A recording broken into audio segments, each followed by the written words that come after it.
Hi there, welcome back. So in today's video, Wayne is going to demonstrate how we make a rather lovely clock.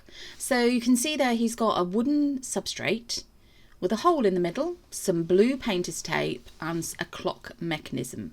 Everything that we use in today's video will be in the description box with links. So these lovely alcohol inks as well. Can you guess what kind of theme we're going for yet? Let us know in the comments box if you can. Also using some acrylic paint and some gravel or sand, or I think they're small pebbles as well. There we go. It's actually called desert sand, but it looks like really small pebbles, little tiny bits of pebble like you might find on a beach.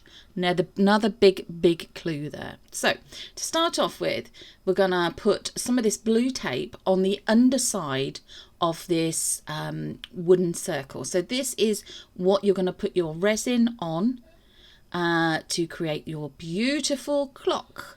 Now you don't want it going all under the underside of the clock face. You want that to be nice and clean. So you keep it that way by putting on this lovely blue painter's tape like so, or frog tape. Some people would paint over a layer of PVA glue, quite thick, and then let it set and then peel it off after you've finished your piece. Totally up to you what you normally do. We're just showing you what we would do. So smooth that all out, and then he just repeats the process all the way around the rest of it. There you go. So it looks like that. Don't forget, you got to do that in the little bit of the hole in the middle, otherwise the resin will clog it up. Now we got these lovely 2 shades of blue acrylic paint. These were from the range, which is a high street store in the UK. Obviously you can use whatever brand that you feel happy using, and whichever colour blue you prefer to use as well. Oh, we've got a little bit dried on bit there. So he's just going to squidge a little bit in this pot, this beautiful deep sapphire blue colour. There we go. And then also he's going to put in some of the paler blue. There we go. These were very cheap, these paints, very cheap. And then also a tiny bit of water, and then just quickly stirring it up. Obviously we've fastened up this clip, we sped it up a bit, and he doesn't stir quite that quickly, but he is quite quick. By all means, wear gloves if you want to whilst you're doing this, but acrylic paint is water soluble, so you just use a bit of like hot water and some ordinary dish soap and it'll wash off your skin. So you need to now paint this round wooden circle, which is your clock face, or the mount that you're going to put your clock on, or create your clock. And he's just using a regular paintbrush. I mean, guaranteed, yes, you can use a much bigger paintbrush than Wayne is using. But he just wanted to get an even coverage of paint, so he chose to use the smaller paintbrush rather than a much bigger one. But there we go. You use what you feel comfortable using. But yeah, it's just making sure that he's applying a good, even coverage of the paint. And then obviously, yeah, this bit's been sped up because you don't want to watch him spend 10 minutes painting a round circle of wood. There we go.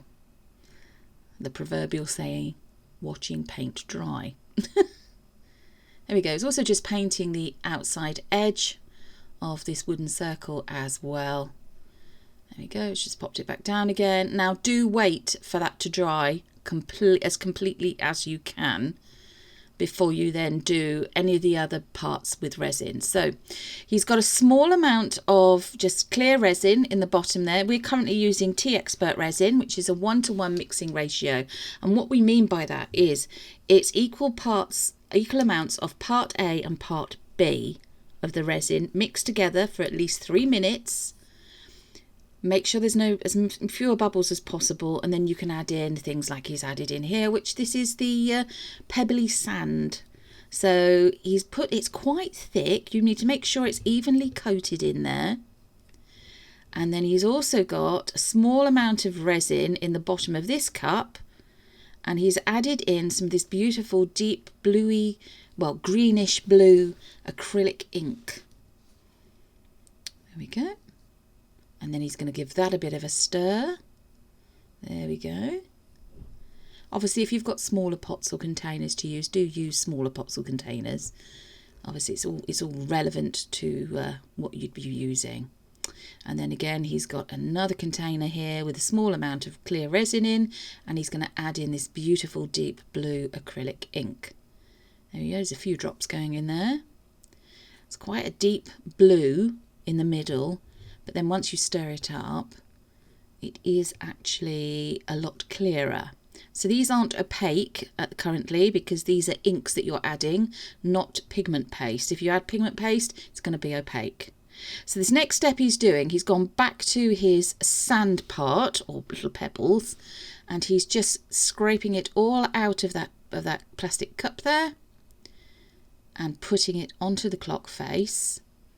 Now, it's just smoothing it over there with a little silicone spatula, which I think we purchased those from the equivalent of a pound shop down here. There we go, because resin will not stick to, should not stick to silicone.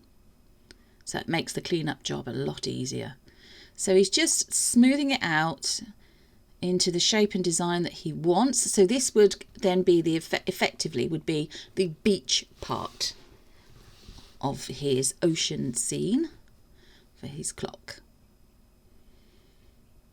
There we go. Just smoothing it out.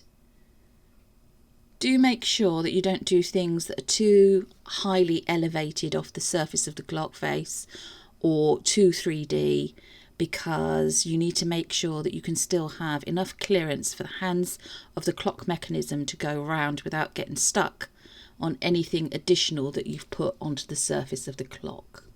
That will become more clear the further we get into this video. So he's got a lot of these lovely little shells, and he's gone through the bag, which you didn't see him do, but he has done that, and selected the ones that he wants to go onto the clock face. There we go. So he's just put in some, they look like little miniature conch shells, I want to say. Looking lovely. There we go.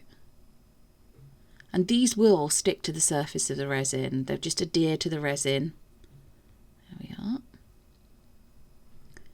And another couple maybe. Just pushing them down. Don't forget, as usual, do protect yourself, take care of yourself when you're using anything that's resin, a resin product.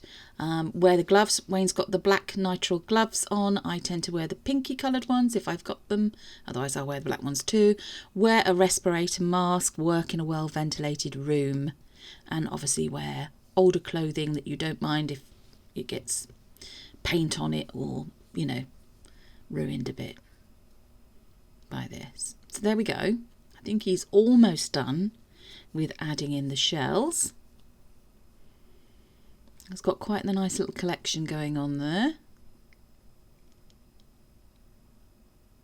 Do love these. I think these were from Amazon, possibly. As I said, all links to everything that we've bought, if we have them, if we have links, if we have discount codes and so on, will be in the description box.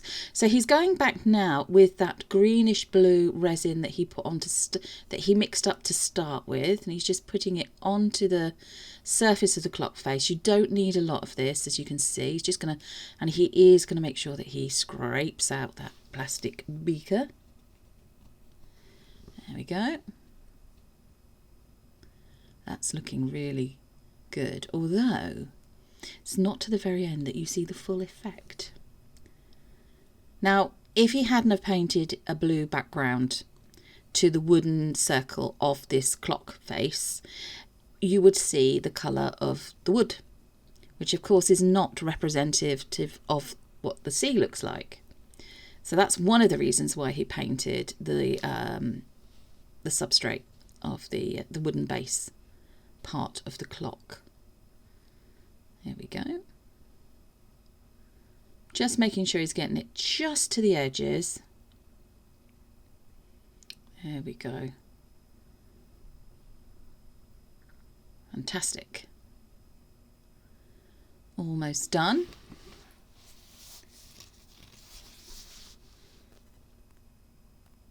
Lovely. So then, if you remember, he mixed up another colour, which he is now going to get and put on it. Just one last little bit going on. Now, do you see the reason for covering up that circle, the hole in the middle of this clock? Because if he hadn't done by now, this would have filled with resin, and then you would have a problem. You'd have a situation where you'd have to drill through it to actually get the clock mechanism through it. Now, he's got that lovely darker blue resin that he mixed up with using the darker blue alcohol ink, or acrylic ink, I should say, sorry. So he's just poured it on. It's rather thick at this stage. There we go. And he's just mixing it in and spreading it out over that top portion or section of the clock face display. There we go. Resin has a mind of its own. It is self-leveling, so do make sure that wherever you're working using resin, that it is on a level surface. Otherwise you'll get an uneven cure and an uneven level happening. There we go. So as you can see, he's just smoothing it out to the edges. There we go. Just making sure he's got every last little bit. Another tip is that if you ever do any kind of resin project, if you're not sure whether or not you're going to use all your resin, do have some little moulds left over to the side that you can pour your resin into, whether that's little butterflies, roses, flowers, fish, whatever it is, so that you can just use it all up. So in this one, he's got mixed up some of the white Vista pigment, resin pigment, which is quite thick, and a little bit of clear resin. Now he's taken it across and he's put it in 2 sections horizontally across the clock face. And now he's going to try and spread that out using a heat tool. So there we go. He's just doing like upward motions. Do not touch the resin with the heat tool. Apply heat to it so it gets it. You can manipulate the resin. You can get it to move. But do not touch it with the actual resin. So can you see the effect that's given? It's supposed to give like the crest of waves, like crashing at the edge of the beach. That's the effect it's supposed to give, or it hints at it. So got a bit of artistic license here as well. So just filling it in a little bit more where he wasn't quite happy with it. I mean, you don't have to stick to the colours of the ocean, the blues. You could do it as if it was a sunset over an ocean. So you could actually use the white, but use pale oranges and maybe deeper pinks or reds. That would be quite the alternative. And again, with the sort of like the white doing the crest of the waves. So there we go. Applying heat as well to resin does also give the effect of getting rid of any bubbles. So this is actually, before he touched it there, he let this cure for a good 24 hours. And once it is completely cured, he's now going to remove the blue tape on the back of here.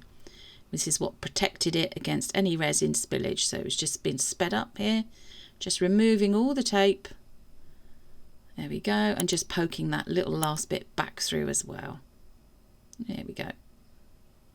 So this is the clock mechanism, and obviously that sits on the back of the clock like that. It's a battery operated mechanism. It goes through the centre hole like that. You've then got the washer, or a couple of washers I think, or a washer and a bolt that looked like actually. Washer and a bolt. Yep, put it on the right way around. Tighten it up. There we go. That's quite a nice 3D shot there then. Oh, he has, what he's also done here, he's just tightening it up with a little miniature spanner. What he's also done, as you can see, he didn't show you, is he's put a little starfish on the front in with all those lovely little pebbles and shells, which looks really lovely. There we go. Almost done, I think. Tighten it up a little bit more. That's it. That's nice. That looks really good. Wayne did actually tell me he did really enjoy it. He's made one other clock. If you go to our playlist, you'll see it. It was done using a silicone mould, so it's not done using wood. And we used creamy colours, and we used butterfly transfers. It was much bigger than this as well. Look at those hands, those clock hands. They almost look wooden, so they're a little bit like maybe driftwood, quite more the natural sort of look. And there's also, I believe, a second hand going on to this one. So you're just putting those into the attachment there for the clock mechanism. Obviously it does require a battery. Oh, just a little bit of adjusting there, it would appear. And obviously make sure that the hands are completely clear of anything that you have that sticks up from the surface of the clock. So anything that creates that 3D look. There we go, just try and put it on again. And here we are. Here is the final shot. Not up on the wall, but the clock is working, as you can see there, and it looks like it actually changed the hands over. So apologies about that. He did change the clock hands, but I did rather like those wooden ones too. Looks like maybe they couldn't get them to fit, but everything we've used in the video will be linked in the description box. I really hope you've enjoyed this one, and thanks for liking, sharing, subscribing. Don't forget to hit that notification bell, and we'll see you again in a couple of days. Take care, everyone. Bye-bye.